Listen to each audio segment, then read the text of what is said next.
Israel প্রতিরক্ষা বাহিনী Syria জুড়ে গুরুত্বপূর্ণ সামরিক স্থাপনা এবং অবকাঠামো লক্ষ্য করে প্রায় 400 হামলা চালিয়েছে।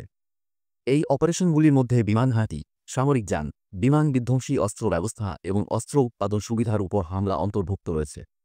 এর মধ্যে কিছু কিছু রাসায়নিক অস্ত্রের উন্নয়নে জড়িত বলে সন্দেহ করা হচ্ছে। এই স্ট্রাইকগুলি মূলত দামেস্ক, হোম স্টার্ডিস এবং পালমিরার মতো কৌশলগত অবস্থানগুলিতে ফোকাস করেছে। লাতাকিয়ার নৌবন্দরে সোভিয়েত যুগের মিসাইল বোট ডক ছিল সবচেয়ে গুরুত্বপূর্ণ লক্ষ্যগুলির একটি। আইডিএফ এই জাহাজগুলিকে ইসরায়েলের উপকূলের কাছে থাকার কারণে ইসরায়েলি নিরাপত্তার জন্য বড় হুমকি মনে করেছে। সামনের ভিডিওতে আরও বিস্তারিত। ইসরায়েল কেন সিরিয়া আক্রমণ করছে তা দেখে নেওয়া যাক।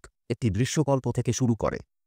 এই হামলাগুলি একটি বড় প্রচারণার অংশ যেখানে ইসরায়েলি সামরিক বাহিনী জানিয়েছে যে এটি সামরিক সম্পদের বিরুদ্ধে 4 শতাধিক বিমান হামলা চালিয়েছে বাশার আল আসাদ সরকারের কাছে।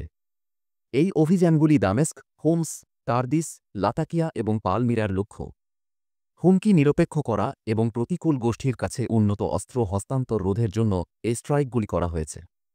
ইসরায়েল গোলান মালভূমিসহ 1976 দিনের যুদ্ধের সময় দখল করা কিছু অঞ্চলের সার্বভৌমত্ব দাবি করে। তবে আরব দেশগুলি এবং বৃহত্তর আন্তর্জাতিক সম্প্রদায় এর দাবি বিতর্কিত করে, যারা সাধারণত এই এলাকাগুলিকে অধিকৃত মনে করে আন্তর্জাতিক আইনের অধীনে এই অঞ্চল। এখানে ইসরায়েলের কৌশলের একটি প্রধান উপাদান হল বাফার জোন প্রতিষ্ঠা এবং রক্ষণাবেক্ষণ, যা আগে বিচ্ছিন্নতার এলাকা নামে পরিচিত ছিল। ইয়ম কিপ্পুর যুদ্ধের পর ইসরায়েল ও সিরিয়ার মধ্যে 1974 সালের যুদ্ধবিরতি চুক্তির অংশ হিসেবে এই ডিমিলিটারাইজড জোনটি গঠিত হয়েছিল। বাফার জোনটি ইসরায়েলি ও সিরিয়ান বাহিনীকে আলাদা করে সরাসরি সামরিক সংঘর্ষের ঝুঁকি কমায়। সাম্প্রতিক বছরে বাফার জোনের আশেপাশের পরিস্থিতি বদলেছে কারণ সিরিয়া সরকারি বাহিনী সেখান থেকে সরে গেছে। চরমপন্থী বিদ্রোহীরা আরও সক্রিয় হয়েছে। ইসরায়েল তাদের বড় হুমকি মনে করে এবং আক্রমণ প্রতিরোধে ব্যবস্থা নিয়েছে। তাই এই অঞ্চলে ইসরায়েলের নিরাপত্তা কৌশলের জন্য বাফার জোন তৈরি ও প্রযোগ গুরুত্বপূর্ণ। এই কৌশলটির লক্ষ্য শুধুমাত্র চরমপন্থী গোষ্ঠীগুলির দ্বারা সৃষ্ট তাৎক্ষণিক হুমকি মোকাবেলা করা নয়, আসাদ সরকারের সাথে ঘনিষ্ঠ মিত্র ইরান এবং হিজবুল্লাহর প্রভাব সীমিত করাও।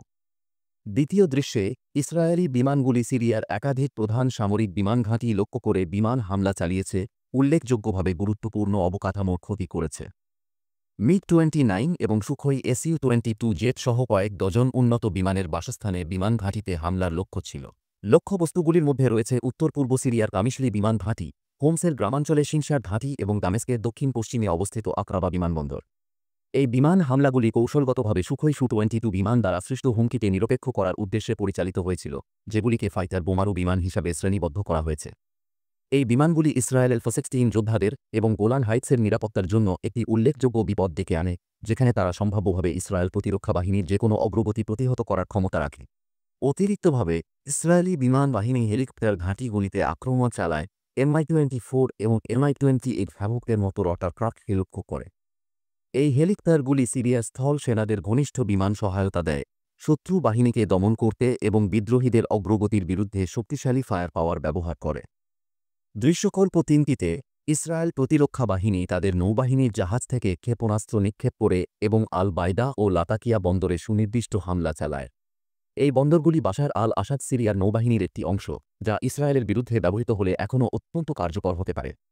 হামলার সময় বন্দরে 5টি জাহাজ আটকে ছিল।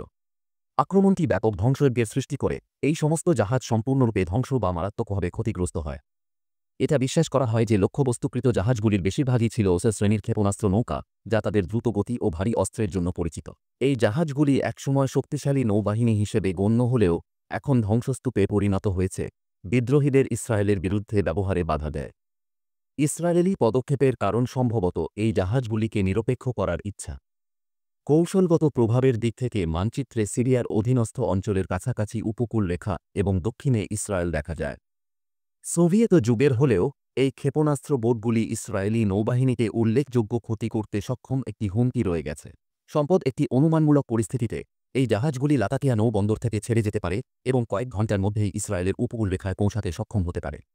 এরা সম্ভাব্য শনাক্তকরণ এড়িয়ে যেতে পারে এবং এরফ নৌবাহিনী বা এর নৌবন্দরগুলিতে আশ্চর্যজনক আক্রমণ শুরু করতে পারে।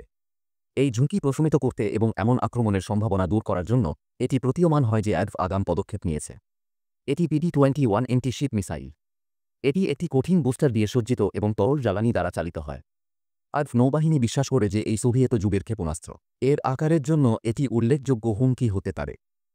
চালু হলে প্রথম পর্যায়ের বুস্টারটি 2 থেকে 3 সেকেন্ড বন্ধ থাকে, তারপর দ্বিতীয় পর্যায় শুরু হয়। এই ক্ষেপণাস্ত্র জাহাজের রেডিও সিগন্যাল লক্ষ্য করে অনুসন্ধান করে। এটি অ্যানালগ প্রযুক্তি ব্যবহার করে যা এখনও কার্যকর এবং সঠিক কোণে আঘাত করলে ক্ষতি বা ডুবাতে পারে। ইঞ্জিনিয়ারিং চ্যানেল হিসেবে আমরা এই সোভিয়েত যুগের জাহাজ বিরোধী ক্ষেপণাস্ত্রের কাজের ভেতরে ডুব দিতে পারি না। তো চলুন দেখে নেওয়া যাক। সামনের দিকে রয়েছে ডিএস অ্যান্টেনা ডিভাইস, একটি homing conical scanning radar sensor দিয়ে সজ্জিত একটি সরল অ্যানালগ ডিজাইন। অ্যান্টেনার ঠিক পিছনে বসে আছে ওয়ারহেড। প্রায় 1.0 পাউন্ড ওজনের 450 কিলোগ্রামের সমান এই ওয়ারহেডটি একটি ফাঁপা আকৃতির চার্জের রূপ নেয়। চলুন দেখে নেওয়া যাক। ওয়ারহেডের ভিতরে একটি বায়ু ভরা গহ্বর এবং একটি শঙ্কুযুক্ত লাইনার রয়েছে। উল্লেখযোগ্যভাবে বিস্ফোরকটি ইচ্ছাকৃতভাবে উল্টানো হয় এবং এই কনফিগারেশনটি খুব সূক্ষ্মভাবে তৈরি করা হয়েছে যাতে তাপের উচ্চ বেগের জেট তৈরি করা হয়। এই শক্তিশালী জেটের প্রাথমিক উদ্দেশ্য হল সাঁজোয়া ইস্পাত জাহাজ ছিদ্র করা বা বিলুপ্ত করা। এই নকশাটি একটি ধ্বংসাত্মক প্রভাব তৈরি করতে এটি নৌযুদ্ধের জন্য একটি শক্তিশালী অস্ত্র তৈরি করে। পিছনের দিকে আরও সরানো হল অক্সিজেন ট্যাঙ্কের ঠিক পিছনে অবস্থিত তরল জ্বালানি চালকের জন্য প্রয়োজনীয়। কিন্তু অপেক্ষা করুন, এটাই সব নয়। তাদের কাছে ক্ষেপণাস্ত্রের বাইরে প্রাথমিক উৎক্ষেপণের জন্য একটি বুস্টারও রয়েছে। এভাবেই এটি কাজ করে। রকেটের শীর্ষে ইগনিশন টিউব আছে যা মোটর কেসে জ্বালানি ও অক্সিডাইজারের মিশ্রণের জ্বলন শুরু করে। মোটর কেস দহন চেম্বারে তীব্র শক্তি ধারণকারী চাপ জাহাজের মতো কাজ করে। রকেটের মূল অংশে প্রোপেল্যান্ট বার্নিং জোন, যেখানে কঠিন জ্বালানি ও অক্সিডাইজার প্রতিক্রিয়া করে এবং পোড়া এই অঞ্চলে তারা খুব উচ্চ তাপমাত্রার দহন গ্যাস তৈরি করে। অগ্রভাগটি গ্যাসের প্রবাহ ত্বরান্বিত করে এবং রকেটের পিছন থেকে সরাসরি বের করে। কিন্তু এই কম বাজেটের সোভিয়েত যুগের প্রযুক্তি আপনাকে প্রতারিত করবেন না। তাদের অ্যানালগ সফটওয়্যার ডিভাইস ও নিয়ন্ত্রণ ইউনিটও আছে। এই উপাদানগুলো সামনে রাডার ইউনিটের সাথে কাজ করে স্টিয়ারিং গিয়ারকে নির্দেশ দেয় যা নির্দিষ্ট লক্ষ্যে পৃষ্ঠ ও পাখনা নিয়ন্ত্রণ করে। চলুন সিরিয়ার সেনাবাহিনীর দিকে তাকাই। বিদ্রোহীদের দখলে নেওয়ার জন্য রেখে যাওয়া সামরিক সরঞ্জাম। যুদ্ধক্ষেত্রে আধিপত্য বজায় রাখতে সিরিয়া ট্যাঙ্ক, সাঁজোয়া যান, কামান এবং বিমান শক্তির মিশ্রণে নির্ভর করে। সেনাবাহিনী T-72 এবং T-90 ট্যাঙ্ক মোতায়েন করেছে যা উন্নত টার্গেটিং সিস্টেম ও প্রতিরক্ষামূলক বর্ম দেয়। এছাড়াও T-55 এবং T-62 এর পুরানো মডেলগুলি সেকেন্ডারি অপারেশনে ভূমিকা রাখছে। BMP-1 এবং BMP-T-2 এর মতো পদাতিক যুদ্ধের যানবাহনগুলো যান্ত্রিক ইউনিটের প্রধান উপাদান হিসেবে কাজ করে, যা গতিশীলতা এবং ফায়ার পাওয়ার প্রদান করে থাকে। BTR-60 এবং BTR-80 সহ সাঁজোয়া কর্মী বাহকগুলো সিরিয়ার দুর্গম ভূখণ্ড জুড়ে সৈন্য চলাচল এবং লজিস্টিক সহায়তা নিশ্চিত করে। আর্টিলারি সিরিয়ার সামরিক কৌশলের একটি মূল উপাদান, যেখানে D-30 এবং টু-সোন ভোজডিকার মতো স্বচালিত সিস্টেমের ব্যাপক ব্যবহার রয়েছে। এগুলি BMT-21 গ্র্যাড এবং BMT-30 স্মার্ট সহ শক্তিশালী রকেট আর্টিলারি সিস্টেম দিয়ে শক্তিশালী, যা বৃহৎ এলাকায় বিধ্বংসী আক্রমণ চালাতে সক্ষম। রাশিয়ার সমর্থনে এই ক্ষমতাগুলি আরও উন্নত হয়েছে, যেমন উন্নত ক্যালিব্রের নির্ভুল যুদ্ধাস্ত্র এবং ইলেকট্রনিক যুদ্ধ ব্যবস্থা। আকাশে সিরিয়ান বিমান বাহিনী রাশিয়ান পাইলট এবং বিমানের সহায়তায় জেট এবং হেলিকপ্টারের একটি বিন্যাস স্থাপন করে।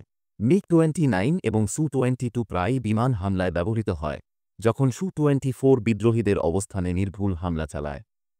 ইঞ্জিনিয়ারিং চ্যানেল হিসেবে আমরা স্টিলথ বোমারু বিমানের রহস্য তৈরি করেছি।